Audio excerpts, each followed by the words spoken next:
جو یہاں کے لوکل ججز تھے ان کو شاہ نشان نہیں سمجھتا تھا کہ ان کے سامنے اپنے کیسز چلائے، لہٰذا وہ ہائی کورٹ میں اپنے کمشنر کو پاس کیس چلاتا تھا، کمشنرز کو. Excellent initiative. بالکل آپ کی بات سے لنک کرتے ہیں اس ڈسکشن میں. ظاہر بات ہے لوور کورٹس ایک بہت ہی امپورٹنٹ اسٹیپ ہے. وہاں پہ اسٹارٹ ہوتا ہے جوڈیشل میجسٹریٹ سے، اور پھر آپ کے سیشنز کورٹ میں ایڈیشنل ڈسٹرکٹ اینڈ سیشن ججز ہوتے ہیں، ڈسٹرکٹ سیشن کورٹس کے ججز ہوتے ہیں، پھر ہائی کورٹ اور پھر آپ کا سپریم کورٹ. جوڈیشل میجسٹریٹس جو ہیں یہ لائرس سے ہی انتخاب ان کا کیا جاتا ہے. ان کا ویسے ایک عام آدمی کے لیے، کیونکہ ظاہر بات ہے بہت سے لوگ نہیں سمجھ پاتے ان کو منتخب کرنے کا کرائیٹیریا کیا ہوتا ہے، ان کی پرفارمنس ایویلویشن کون کرتا ہے، اور پھر جب ان کو منتخب کر لیا جاتا ہے تو ان کی پرفارمنس کی جانچ پڑتال کے لیے یہ کتنے کیسز کو ڈسپوز آف کر رہے ہیں، کتنے کیسز کو یہ لنگر آن کر رہے ہیں، اس کا کوئی میکینزم ہے؟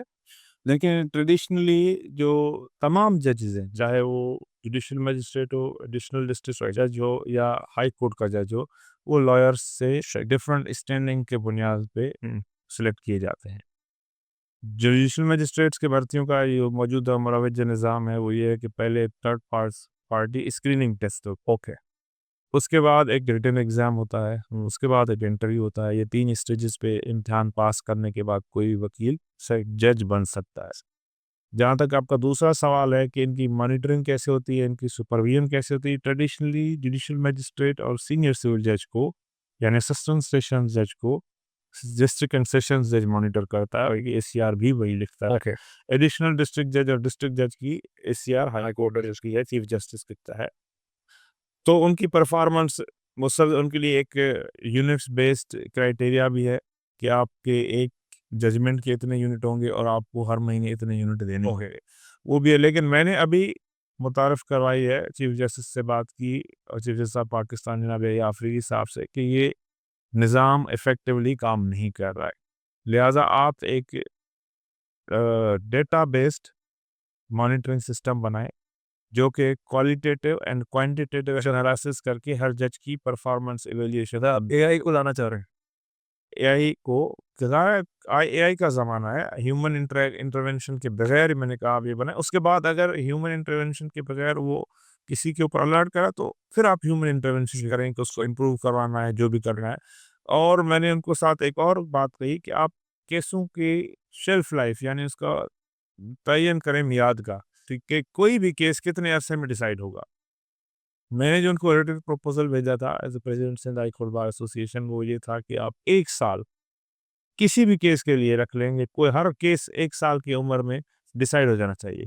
اس کے اوپر ڈیلیبریشنس ہوئی، پھر 6 اگست 2025 کو یہاں پہ وہ آئے ہوئے تھے، ان سے میری ملاقات ہوئی، میں نے اپنی پوری کیبنٹ کے ساتھ ان سے ملاقات کی اور طے یہ پایا کہ ہم اس کے مختلف سیگمنٹس بناتے ہیں. کچھ کیسز 6 مہینے میں ڈیسائیڈ ہونے چاہیے جیسے خلا وغیرہ ہے، کسٹڈی ہے.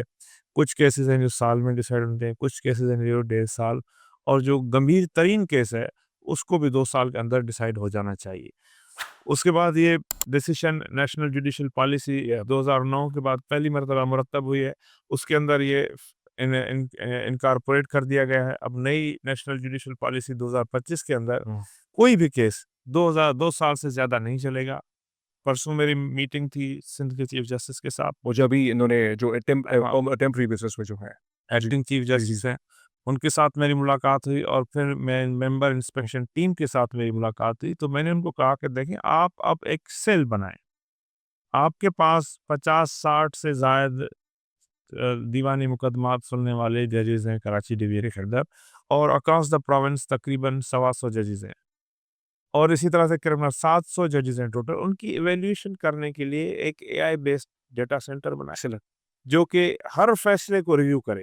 ٹھیک ہے، چاہے وہ فیصلہ حق میں کسی کے میں ہو یا کسی کا مخالفت میں، اس سے کوئی سروکار جو بھی فیصلہ. چونکہ آپ کو یہ بھی میں بتاتا چلوں کہ کورٹ کے تمام جو فیصلے ہیں وہ اب ہم الیکٹرانکلی کر دی گئے ہیں، تو جو بھی فیصلہ ہوگا وہ الیکٹرانکلی ڈیجیٹل کاپیز کی پورے پاکستان میں پوری دنیا میں اویلیبل ہو. دیکھی جائے گی. اور ظاہر بات ہے ڈیٹا آن لائن اویلیبل ہے تو آپ اس سے ایکسیس کرو. اس سے آپ کے پاس جب اس کا فیصلہ آتا ہے تو جو ممبر انسپیکشن ٹیم کا سیل ہوگا اس کے اندر ایک سیشن جج کے لیول کا آدمی اور اسسٹیڈ بائی 1 یا 2 اور ایڈیشنل سیشن جج یا سیشن جج، وہ ہر فیصلے کو ریویو کر لے، اور پھر اے آئی خود آپ کو اسسٹ کرے گی کہ یہ فیصلے ان لائن ہیں، یہ فیصلے آؤٹ آف لائن ہیں as a matter of pattern. اچھا لیکن بیٹر صاحب یہ بہت ہی آپ نے نیشنل جوڈیشل پالیسی کا حوالہ دیا ہے، بہت اچھا ہمیں ریکال بھی ہو رہا ہے 2009 میں 2025 میں. اچھا پاکستان میں ایک عام تاثر ہے، ڈسکشن کو تھوڑا سا ایکسپینڈ کرتے ہیں پولیٹیکل ڈسکشنز کو بھی اس سے، کیونکہ لا اور پالیٹکس پاکستان میں ان کا ہی چوری دامن کا ساتھ ہے. نیشنل جوڈیشل پالیسی کے حوالے سے لوگوں کی رائے یہ ہے کہ یہ پرسن اسپیسیفک پالیسیز بنائی گئی ہیں. And let's be very clear about it. الزام یہ لگتا ہے کہ پاکستان تحریک انصاف اور عمران خان صاحب کے خلاف ہے، کیونکہ آپ کو معلوم ہے کہ القادر ٹرسٹ کیس میں جو ان کو دسمبر 2024 میں جو سزا ہوئی ہے، ان کی جو سنوائی اسلام آباد ہائی کورٹ میں ابھی تک لگ نہیں رہی. تو اسی نیشنل جوڈیشل پالیسی کے تحت جو پالیسی بنائی گئی اس میں یہ تھا کہ جو کیسز 3 سال پرانے ہیں ان کو پہلے دیا جائے گا، اور کیونکہ اس کو ابھی 6 یا 7 ماہ ہوئے ہیں، جب اس کا مناسب وقت آئے گا اس کو سنا جائے گا. تو بہت سے لوگ یہ کہتے ہیں کہ قانون کی آڑ میں کچھ سیاسی مفادات کو بھی بروقار لایا جاتا ہے، اس تاثر کو کیسے ختم کیا جائے؟ دیکھیں بڑی سمپل بات ہے، جب آپ ایلیٹ کی بات کر رہے ہیں نا تو ایلیٹ گلوبلی ایک ایکسیپشن ہے. Okay okay. آپ ٹرمپ کے ٹیکس کا کیس اٹھا لیں، گلوبلی میڈیا کوریج تھی، اس کا بائیڈن کا پورا ٹینیور گزر گیا، 4 سال کے اندر وہ اسیس نہیں ہو سکتا. اسی طرح سے اس کے ڈسکلوجر سے اس سے پیچھے اس سے آگے دنیا میں کہیں بھی چلے جائیں گے. ایلیٹ کا ایک اپنا کیٹیگری ہے، میں اس میں نہیں جاتا. I personally am not concerned about the elite کہ کون سا پرائم منسٹر کب اندر آتا ہے کب باہر جاتا ہے، کون پرائم منسٹر بنتا ہے. عام آدمی کے لیے میری دل دھڑکتی ہے. میں گراس روٹ سے کام کرنے والا آدمی ہوں، گراس روٹ وکلا سے میرا تعلق ہے. ایلیٹ تو میرے اس بات سے بھی ناخوش ہے کہ ہائی کورٹ سے میں نے کیسز ڈسٹرکٹ کورٹ شفٹ کروائے ہیں، کیونکہ ایلیٹ کو تو وہ جگہ سوٹ نہیں کریں گے. لیکن میں چونکہ گراس روٹ میں رہتا ہوں، مجھے گراس روٹ کے لوگوں سے کا سروکار ہے. میجورٹی وہی ہے، ہماری پاپولیشن کا 90+% گراس روٹ کے لوگ ہیں. آپ کی ایلیٹ 1 یا 2% بھی نہیں ہے. ٹھیک ہے. اس کو ہم ہمیشہ مثال بناتے ہیں، صحیح ہے. اس کو مثال نہ بنائیں. ٹھیک ہے. مثال آپ عام آدمی کو بنائیں. عام آدمی کا اس سے فائدہ ہوتا ہے یا نہیں ہوتا، اس سے میرا یہ خیال ہے کہ عام آدمی جو کہ 98% سے زیادہ ہیں ان کا فائدہ ہوگا. جہاں تک تعلق ہے، دیکھیں عمران خان کی آپ نے مثال دی، ایک اس غریب کی مثال کیوں نہیں دے رہے جو بے یار و مددگار 5 سالوں سے جیل میں سڑ رہا ہے. صحیح. ہمیں ایک بے شک اس کے ساتھ زیادتی ہوئی ہوگی، اس کے ساتھ انصاف ہوا ہے، یہ عدالتی نظام ہے، اس میں جس کا جو حساب، یہی بات تو پھر پہلے نواز شریف کر رہا تھا، اس سے پہلے یہ بات آصف علی زرداری کر رہا تھا، کیے گا تو یہ اس سے پہلے ذوالفقار علی بھٹو کر رہا تھا، اس کے بعد بے نظیر بھٹو کر رہی تھی. تو یہ تو ہے ایلیٹ کا سیکشن. آپ کا آپ ضرور ان کے لیے کریں، وہ خود بھی باوسائل ہیں، 100 لوگوں کی لیگل ٹیم ہے ان کے پاس. ٹھیک ہے. اس بیوہ، اس بوڑھی، اس لاوارث، اس غریب کی بات کریں جس کا کوئی نہیں ہے.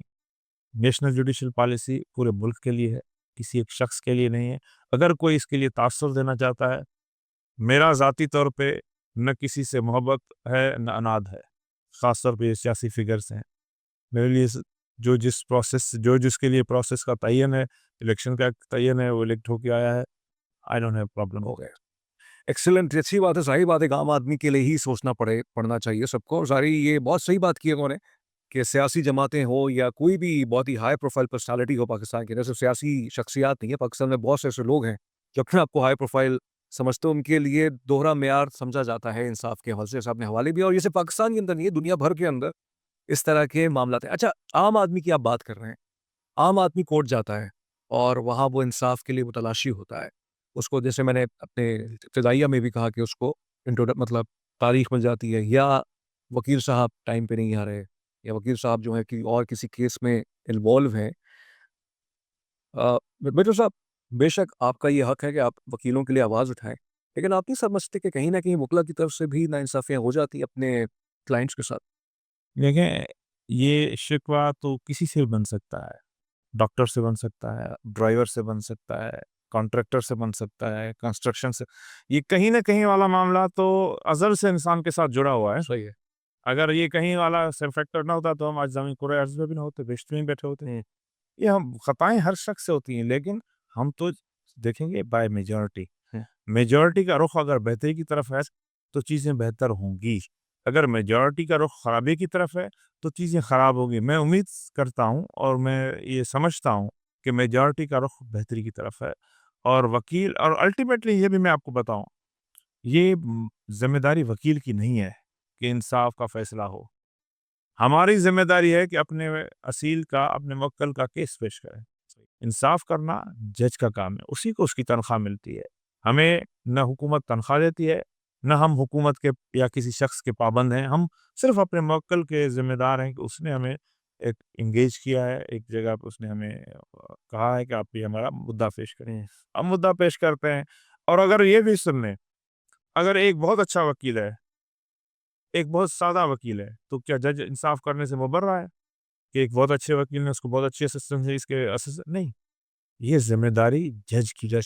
اگر اس کو اچھی اسسٹنٹ ملتی ہے تو اس کو شکر گزار رہنا چاہیے، اور اگر کم اسسٹنٹ مل رہی ہے پھر بھی شکر گزار اچھا، رہنا چاہیے. تو ایک سائل بغیر وکیل کے آن دا پیپر، مطلب یہ ہم ایک ازیوم کر سکتے ہیں، اگر وہ جائے لوور کورٹ میں، وہ کہے میں وکیل کے لیے میرے پاس پیسے نہیں ہیں، اور وہ صحیح بھی ہے اپنے موقف میں، تو اس کو انصاف مل سکتا ہے؟ دیکھیں، ان سائل کو وکیل کی ضرورت ہی نہیں ہے، یہ اس کی چوائس ہے. اور چوائس یہاں تک بڑھی ہوئی ہے کہ اگر اس کے پاس پیسے نہیں ہیں تو عدالت اس کو پراپر ایڈوکیٹ کا آفر کرتی ہے. اوکے، اگر آپ نہیں کرتے تو ہم آپ کو وکیل مہیا کر سکتے ہیں. اگر وہ چاہتا ہے کہ نہیں، میں پھر بھی خود چلانا چاہتا ہوں، ٹھیک ہے، ہی از فری ٹو ڈو. صحیح ہے، ایکسلنٹ. لیکن سر یہ اپلائی، کیونکہ لوگوں کو اتنی اویئرنیس نہیں ہے نا، تو اس اویئرنیس کے لیے کوئی آپ اس پہ کام کر رہے ہیں کہ مثال کے طور پہ بہت سے غریب ہیں جو وکیل افورڈ نہیں کر سکتے، تو وہ کس طرح سے اپنے معاملات کو عدالتوں میں لے کے جائیں؟ اس کے لیے کوئی اویئرنیس کیمپین ہے، کوئی سوشل میڈیا کیمپین ہے، کوئی ان کو آگاہی کا کوئی اس طرح کا آپ سوچ رہے ہیں انیشیٹو شروع کرنے دیکھیں، ہم لیگل ایڈ کا ڈپارٹمنٹ رن کرتے ہیں. ہائی کورٹ کی اپنی لیگل ایڈ پروویژن فیسلٹی ہے، گورنمنٹ کی لیگل ایڈ کی فیسلٹی ہے. اسی جو پاکستان کی law and justice commission of Pakistan ہے، اس کے تحت ایک لیگل ایڈ فریم ورک تعین ہوا ہے، جس سے اب ڈسٹرکٹ ججز کو ایک پینل دیا جائے گا، بار کی طرف سے پروپوز کیا جائے گا. اس کو خود ڈسٹرکٹ جج بھی سپلیمنٹ کر سکتا ہے کہ جو سائلین اپنا وکیل نہیں کر سکتے، ان کے لیے سرکاری خرچ پہ وکیل ہو.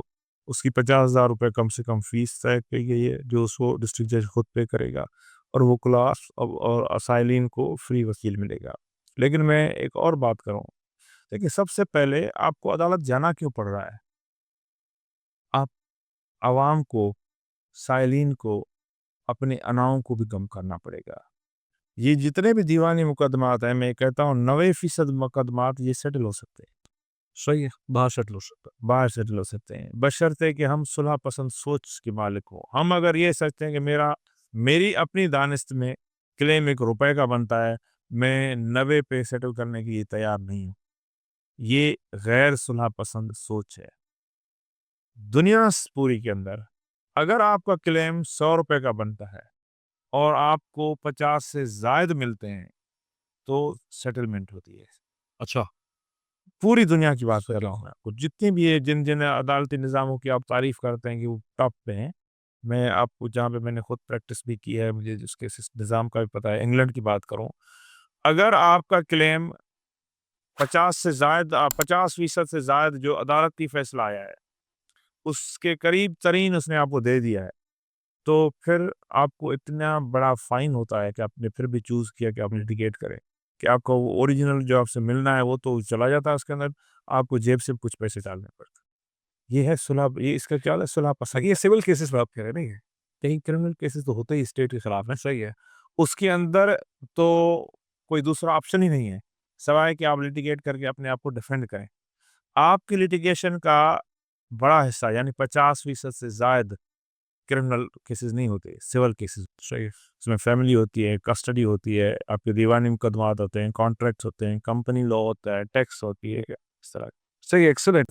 جو وکلا ہے ان کے حوالے سے بالکل کھل کے میں بات کرنا چاہتا ہوں کہ لوگ یہ کہتے ہیں کہ وہ جو ان کی طرف سے ایکٹیویزم ہوتی ہے، مثال کے طور پہ، جو کہ موقف بظاہر تو صحیح لگتا ہے، جیسے کنال کے حوالے سے آپ بھی ہمیں نظر آئے عامر وڑائی صاحب کے ساتھ، جو کراچی بار ایسوسیشن کے جو اس وقت پریزیڈنٹ ہیں غالباً، تو ان کے ساتھ آپ نظر آئے اور آپ نے وہاں پہ جا کے مؤثر آواز بھی اٹھائی. پھر ہم نے یہ نہیں دیکھا، پھر ہم 2009 میں بھی دیکھا کہ جوڈیشل جو معاملات تھے ری انسٹیٹمنٹ کے واسطے افتخار چودھری صاحب پروجیکٹ، تو وکلا کی لائرز موومنٹ ایک بہت اس کا پاکستان بھر میں چرچا رہا، اور اس کو اب تو ایگزامپلس کے طور پہ کوٹ بھی کیا جاتا ہے. کیا وکیلوں کا احتجاج، میں نے چیک بھی کیا گوگل پہ، دنیا بھر میں بھی ہوتا ہے، ایسا نہیں ہے صرف پاکستان